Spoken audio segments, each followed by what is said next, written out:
যদি বলে নামাজ পড়ো, ইমাম সাহেব যদি বলে নামাজ পড়ো, তার কারণ হলো ও নামাজ পড়বে না, তার কারণ হলো শয়তান কিন্তু ওকে পাকড়াও করে ফেলেছে। মনে রাখবেন, মনে রাখবেন, যে ব্যক্তির মনে, যে ব্যক্তির সামনে এই কোরআন হাদিসের আলাপ আলোচনা হয়, নামাজের কথা শোনার পরে নামাজ পড়তে মন লাগে না, মনে করবেন ওকে কিন্তু শয়তান ধরেছে। আল্লাহ বললেন ফানসাহুম যিকরাল্লাহ, আমি আল্লাহ জানিয়ে দিলাম ওই বান্দাকে শয়তান পাকড়াও করেছে বলে ও কিন্তু আমার জিকির, আমার শরণ, আমার ইবাদত বান্দিগি, আমার হুকুম আহকাম কিন্তু মানতে চায় না। আমি আল্লাহ বলে দিলাম উলাইকা হিজবুশ শাইতান আলা ইন্না হিজবাশ শাইতানি হুমুল খাসিরুন।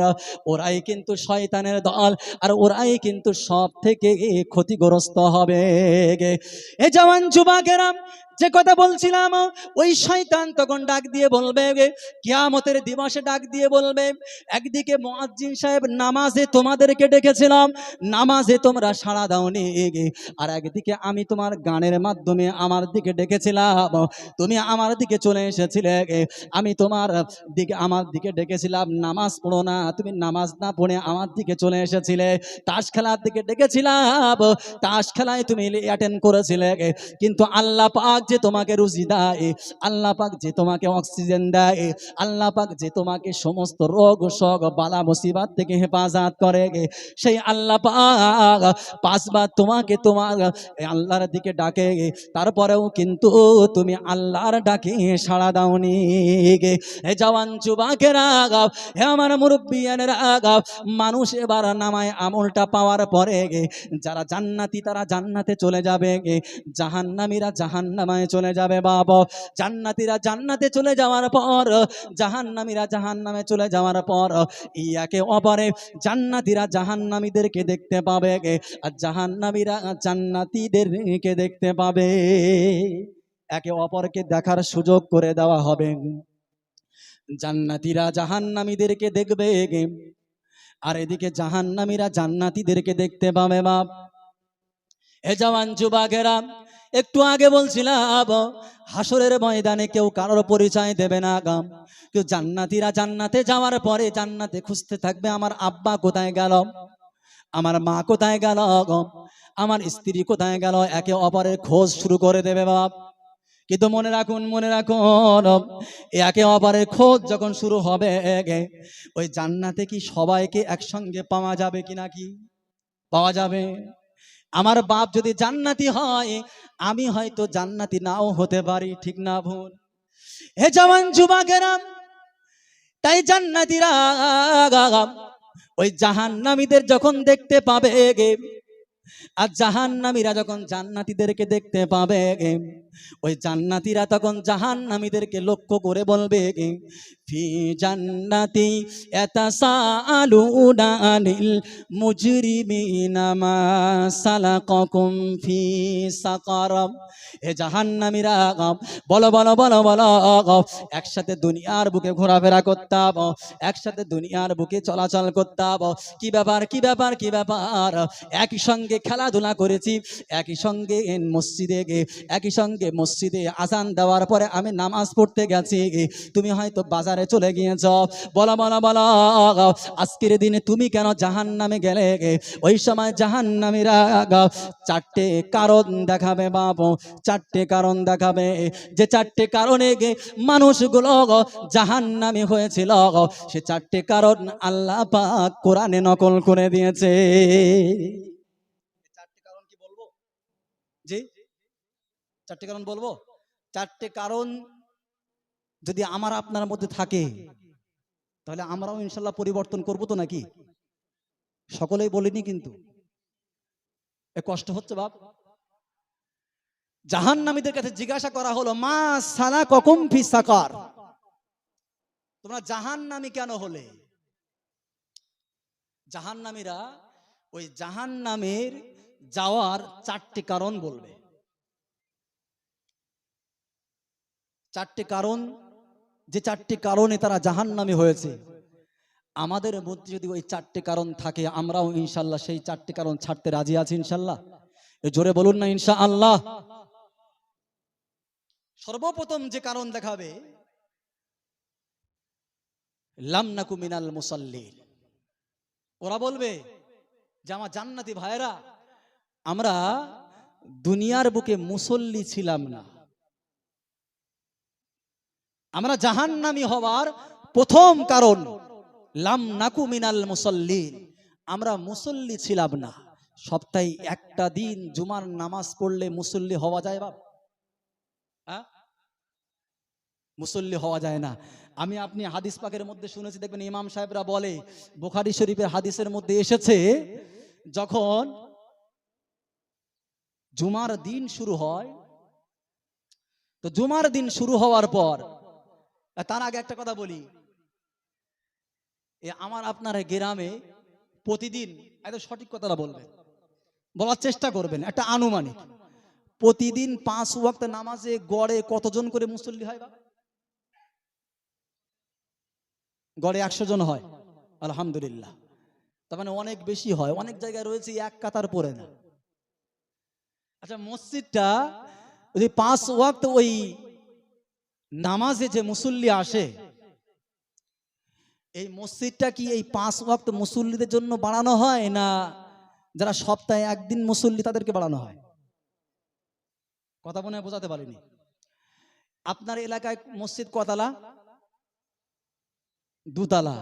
আচ্ছা, 100 জন আপনি বললেন বা আপনারা বললেন যে এলাকায় গড়ে একটা 100 জন করে মুসল্লি 5 ওয়াক্ত আসে, মানে প্রতি ওয়াক্তে। আচ্ছা, 100 জন মুসল্লি কি ওই এক তলায় ধরতো না নিচের তলায়? ধরতো। কিন্তু দেখা যায় ওই যে 2 তলা করা হয়েছে, ওটা কিন্তু 5 ওয়াক্ত মুসল্লির জন্য না। জুম্মার মুসল্লি সপ্তাহে একটা দিন বাবু আসবেন, অফিসে একটু সই করে চলে যাবেন। কথা বুঝলেন? তাদের জন্য বাড়ানো হয়। আল্লাহ পাকই জানে এর জন্য মসজিদ কমিটি দায়ী কি মসজিদ কমিটিকে ধরপকড় করা হবে আল্লাহ পাকই জানে, বা গ্রামবাসীকে ধরপকড় করা হবে আল্লাহ পাকই জানে, বা যারা ওই সপ্তাহে একটা দিন অ্যাটেন্ড করে তাদেরকে ধরবে আল্লাহ পাকই জানে। কিন্তু হাদিস পাকের মধ্যে এসেছে, যারা মুসল্লি বান্দা তাদেরকে দয়ার নবী মুহাম্মদুর রাসূলুল্লাহ সাল্লাল্লাহু আলাইহি ওয়াসাল্লাম উনি কিয়ামতের দিবসে দেখে চিনতে পারবে।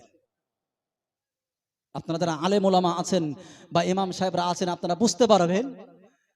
মা আয়েশা সিদ্দিকা রাদিয়াল্লাহু তাআলা আনহা রাসূলকে বললেন, ইয়া রাসূলুল্লাহ, ইয়া হাবিবাল্লাহ, একটু বলুন, নবী আদম আলাইহিস সালাতু ওয়াস সালাম থেকে নিয়ে কিয়ামত পর্যন্ত কত উম্মতি ওখানে থাকবে, পোকার মতো গিজগিজ করবে। ইয়া রাসূলুল্লাহ, আপনি আপনার উম্মতদেরকে কিভাবে চিনে চিনে সুপারিশ করবেন? আমার রাসূল বললেন, আয়েশা, একদম সিম্পল ব্যাপার, একদম সহজ ব্যাপার। রাসূল বললেন যে আমার যারা উম্মত হবে তাদের ওই 5 ওয়াক্ত নামাজ পড়ার কারণে ওযুর যে স্থানগুলো, ওযুর যে অঙ্গগুলো একেবারে নূরের মতো জ্বলজ্বল করবে। লাম নাকু বিনাল মুসাল্লিন, আল্লাহ বললেন যারা জাহান্নামে যাবে তারা ছিল মুসল্লি না। আচ্ছা, সপ্তাহে একটা দিন নামাজ পড়লে কেউ মুসল্লি হয়? বা মুসল্লি হয় না। রসুল বললেন যারা মুসল্লি বান্দা তাদেরকে আমি রসুলুল্লাহ দেখে চিনতে পারবো। এবার বলেন, রসুলের সুপারিশ কি আমি আপনি পাবো যারা সপ্তাহে একটা দিনে অ্যাটেন্ড করি? পাবো না। তার কারণ রসুল আমাদের দেখে চিনতে পারবেন না। এটা হাদিস, হাদিস রসুলের হাদিস মিথ্যা হয় না। উনি ছিলেন সাদিকুল মাসদুক। যত সত্যবাদী দুনিয়ার বুকে এসেছে সব থেকে বড় সত্যবাদী হচ্ছে আমার আপনার নবী, দয়ার নবী মুহাম্মদুর রাসূলুল্লাহ। উনি মিথ্যা কথা বলেন না। কিয়ামতের দিন যারা এক ওয়াক্ত নামাজ পড়ে মুসল্লি সাজছেন, বাপ, কোন রকম কোনো গ্যারান্টি নেই। একটা হাদিস এসেছে পরপর 3 জুম্মা নাকি কাজা করলে সে নাকি কাফের হয়ে যায়। যার ভয়ে মানুষ ওই প্রতি জুম্মার দিনে আসে, জুমার দিনেই মনে হয় আল্লাহ পাক ওদেরকে খেতে দেয়। কথা বুঝলেন? নামাজ পড়তে হবে। লাম নাকু মিনাল মুসাল্লির 4টে কারণে একটা কারণ আমরা মুসল্লি ছিলাম না। হযরতে ওমর রাদিয়াল্লাহু তাআলা আনহু জামানা একটা ছোট্ট কথা বলি বাপ। এর আগে আপনারা হয়তো আমার ইউটিউবে বা এখান থেকে যারা অনেক জায়গায় জলসা শুনেছেন তারা হয়তো শুনেছেন, এ কথা আমি প্রায় জায়গায় বলে থাকি শুধুমাত্র নামাজি বাড়ানোর জন্য। সেটা কি, হযরত উমর রাদিয়াল্লাহু তাআলা আনহুর জামানায় একজন বুড়ি মা জাইতুনের তেল কিনেছেন। জাইতুনের তেল কিনে যখন বাড়ি যাচ্ছেন দোকান থেকে, তো যেতে যেতে ওই তেলটা মাটিতে পড়ে গেল। মাটিতে পড়ে যাওয়ার পরে তরল পদার্থ শুকনো মাটি কি করবে, গ্রাস করবে তো নাকি, গিলে নেবে না, গিলে নিয়েছে। বুড়িমা উনি তখন দৌড়ে যে হযরত উমারের দরবারে হাজির। হে উমার, হে উমার, আপনার বাদশাহিত্বের জমানায়, খেলাফতিত্বের জমানায় মাটির এত বড় সাহস যে আমি বুড়িমা না খেয়ে না দিয়ে কিছু টাকা পয়সা একত্রিত করে কিছু জাইতুনের তেল কিনেছি, আর সেই তেলটা মাটির এত বড় সাহস মাটি গিলে নিল। হযরত উমার বলছে যে বুড়িমা তো কি করব, বলছে যে তেল গিলে নিয়েছে ওই তেল আমাকে ফেরত দেওয়া লাগবে, এটা কি সম্ভব? হযরত উমার বলছেন বুড়িমা এই যে তেল গিলে নিয়েছে ওই তেল তো দেওয়া সম্ভব না, তবে একটা কাজ আমি করতে পারি, আপনি গরিব মানুষ, বাইতুল মাল থেকে কিছু টাকা পয়সা দিয়ে দিচ্ছে, আপনি দোকান থেকে কিছু কিনে নিয়ে চলে যান, যাওয়ার পরে আপনি রান্না বান্না করবেন, খাবেন, মাখবেন। বুড়িমা বলছে না, যে তেল পড়ে গেছে ওই তেল আমাকে দেওয়া লাগবে। হে জওয়ান যুবকেরা, ওই বুড়িমা তখন যখন বারে বারে হযরতে ওমর রাদিয়াল্লাহু তাআলা আনহুকে বললেন, হযরতে ওমর একটা চামড়ার টুকরা কি যেন একটা লিখলেন, লেখার পরে ওই হযরতে উমর বললেন, যাও যাও বুড়িমা, এই যে তেল যেই জায়গায় পড়েছে মা, ওই তেল যেখানে পড়েছে, ওই তেলে যেখানে পড়েছে ওই জায়গায় চামড়ার টুকরাটা রেখে দাও।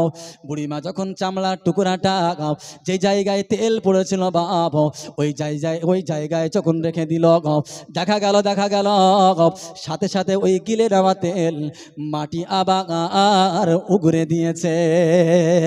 হে জওয়ান যুবকেরা, এবার লক্ষণীয় বিষয় হলো হযরতে উমর রাদিয়াল্লাহু তাআলা আনহু ওই চামড়ার টুকরার মধ্যে কি লিখেছিলেন বাবা?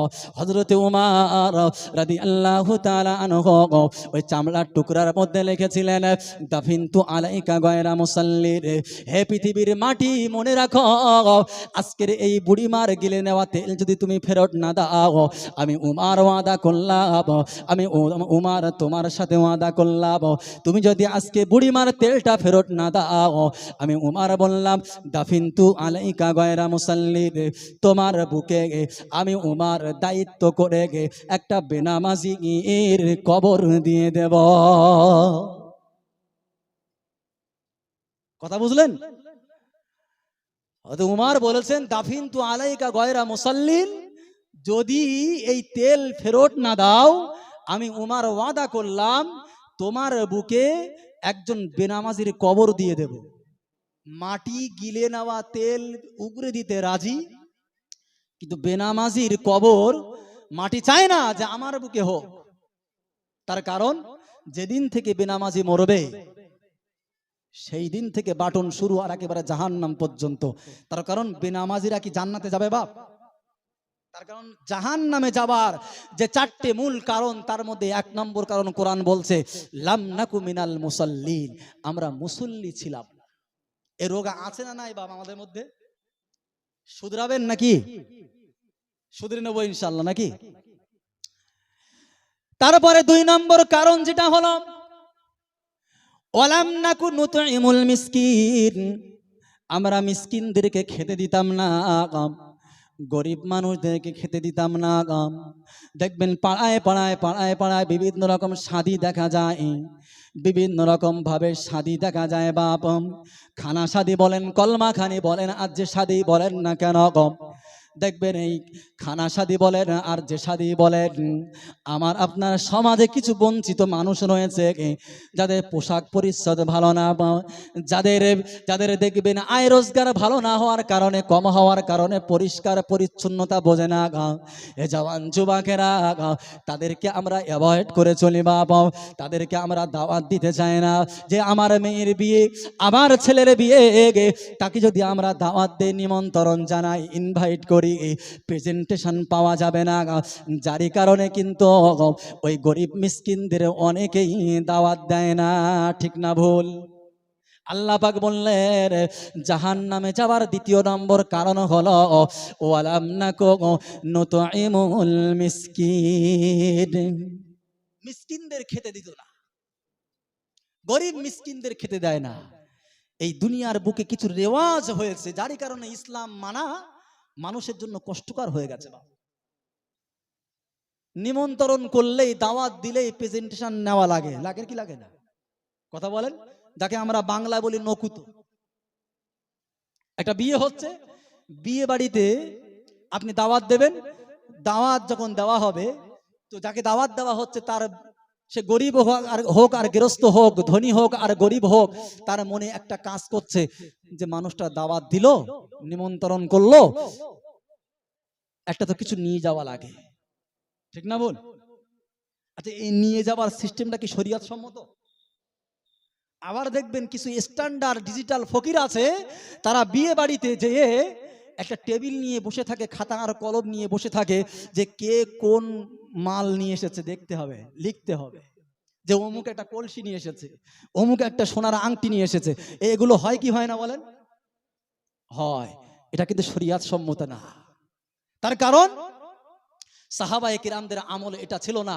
কোরআনের মধ্যে আল্লাহ পাক বলেছেন, আল্লাহর নবী সাহাবারা যখন দাওয়াত দিতেন, কাউকে যখন দাওয়াত দিতেন, নিমন্ত্রণ জানাতেন, খাওয়ানোর সময় কোন রকম কোন প্রেজেন্টেশন গ্রহণ করতেন না, বরং এই আয়াতটা বলতেন, ইন্নামা নুতঈমুকুম লিওয়াজহিল্লাহি লা নুরিদু মিনকুম জাযাআন ওয়ালা শুকুরা। জোরে বলবেন না সুবহানাল্লাহ? ওরা বলতেন যে আমরা দাওয়াত দিয়েছি শুধুমাত্র আল্লাহর রাজি খুশি পাওয়ার জন্য, কোন রকম কোন প্রেজেন্টেশন, কোন নকুতো আমরা গ্রহণ করার জন্য দাওয়াত দেইনি। এমনকি এই দাওয়াত সম্পর্কে আপনার কাছ থেকে কোনো ভালো আপনি কিছু বলবেন, এই আশাটাও আমরা করিনি। জোরে বলবেন না? কিন্তু সম্পূর্ণ আজকে দুনিয়ার বুকে আমার আপনার কি হয়ে গেছে?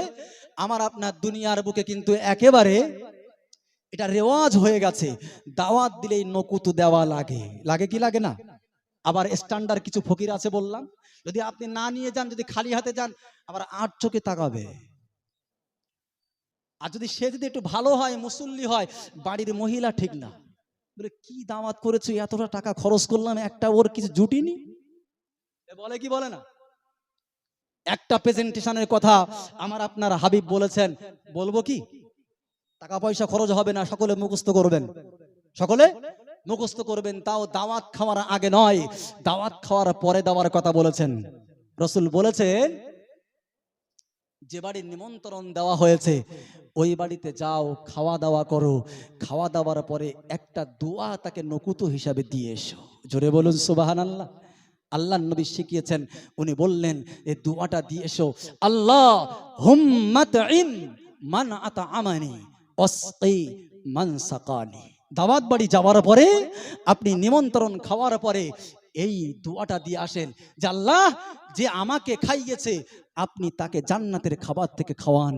আল্লাহ, যে আমাকে পান করিয়েছে আপনি তাকে হাউজে কাউসার থেকে পান করান। জোরে বলুন সুবহানাল্লাহ। আপনি বালতি নেবেন, আপনি কলসি নেবেন, না আপনি জান্নাতি খাবার নেবেন? বলেন।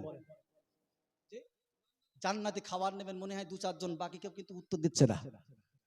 অনেকের ঘা লাগছে যে হুজুর মনে হয় আমরা বিয়েতে, আমার মেয়ের বিয়েতে মনে হয় এসেছিল নাকি।